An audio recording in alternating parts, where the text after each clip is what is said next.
متابعينا الكرام، المهرج الجزائري الدراجي عاد إليكم من جديد، لكن بمنشور هو الأغبى في التاريخ ديالو.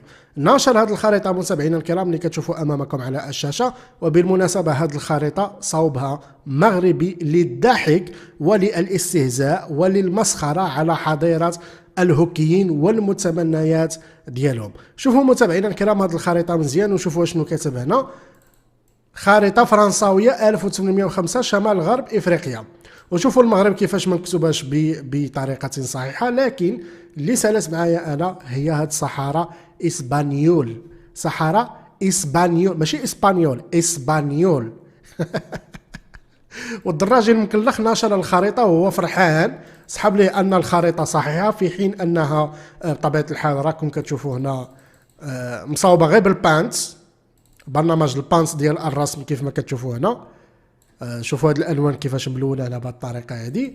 المكلخ ديال الدراجي نشرها وهو فرحان، سحب لي ان الخريطه حقيقيه، في حين ان 1805 راكم عارفين 1805 الامبراطوريه المغربيه كيفاش كانت والاراضي المغربيه كيفاش كانت. ما غاديش نرجعوا للتاريخ، لان مناقشه التاريخ مع حضاره الجزائر هو اساءه للتاريخ بحد ذاته. لكن متابعينا الكرام كيف ما قلت لكم، هذه خريطه صوبها مغربي من اجل الضحك على عقول الجزائريين ومن اجل المسخره على الجزائريين. وشوفوا كيفاش هذا اللي كيسمي راسو مثقف ومعلق وما عرف شنو ذهب ضحيه هذه المسخره، وكيفاش على انهم كيبقاو ينشروا امور تافهه فيما يتعلق بالتاريخ وكيصدقوا اي حاجه كتطبل لهم فيما يتعلق بالتاريخ. انا اللي غادي ندخل متابعينا الكرام هو غادي ندخل البرنامج ديال بانتس، نفس البرنامج اللي تصاوبت به هذه الخريطه، وغادي نبدلوا هذه الخريطه هذه، وغادي حتى حنا نشدوا الملونات ونلونوا الخريطه كيف ما داروا ليها بطبيعه الحال هنا.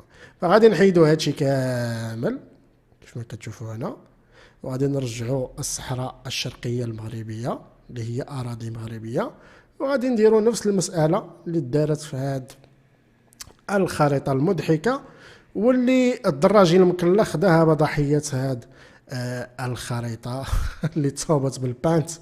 ولكن كيف ما قلت لكم انا اللي سالت معايا هي الصحراء اسبانيول. اسبانيول ماشي تا اسبانيول.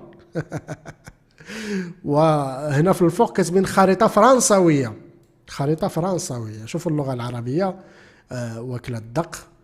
وبطبيعه الحال حتى حنا نرسموا الخريطه ديالنا بالبانس كيف ما داروا في هذه الخريطه هذه اللي نشرت بشكل مضحك.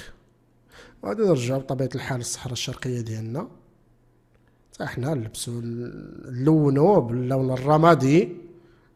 ياك صحاب لكم التلوين ماشي سهل، كلشي سهل، كلشي سهل. في الحين ان الامبراطوريه المغربيه كانت هذه هو التوسع ديالها والامتداد ديالها طبيعة الحال طبيعة الحال بحكم التاريخ، بحكم الوثائق، بحكم الدلائل والحجج، ماشي صورة كتنشرها في الانستغرام يا الدراجية المكلخ يا الجاهل. في حين أن بطبيعة الحال ما كانش حاجة سميتها الجزائر، بل كانت أيالة تابعة للعثمانيين اللي كانوا وصلوا عند المغاربة عند الحدود المغربية وكلاو العصا وبقاو في وادي اللبن عفوا كتفكروا ما حصل لهم يعني في اثناء مواجهتهم للمغاربه.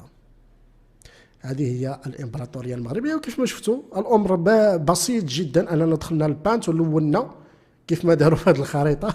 ما بقاش صحراء اسبانيول، هذه ولات الامبراطوريه. القضيه سهله يا الدراجي المكلخ، راه هذا ماشي هو التاريخ. التاريخ يكتبه الرجال دقيقة، وماشي كيكتبوا برنامج البانتس. الامبراطورية المغربية الشريفة الشريفة. يلا واجي تحدانا دابا، قال لك شنو؟ قال لك خريطة فرنساوية. الله يعطينا وجهك. لا حول ولا قوة إلا بالله. شفتوا التفاهة ديال هاد الناس فين وصلت؟ شفتوا الغباء ديال هاد الناس فين وصل؟ شفتوا الكارثة ديال هاد الناس فين وصلوا؟ شفتوا يعني الإعاقة الذهنية ديال هاد الناس فين وصلت؟ زعما لا حول ولا قوه الا بالله. وصافي متابعينا الكرام، اراكم في فيديو قادم.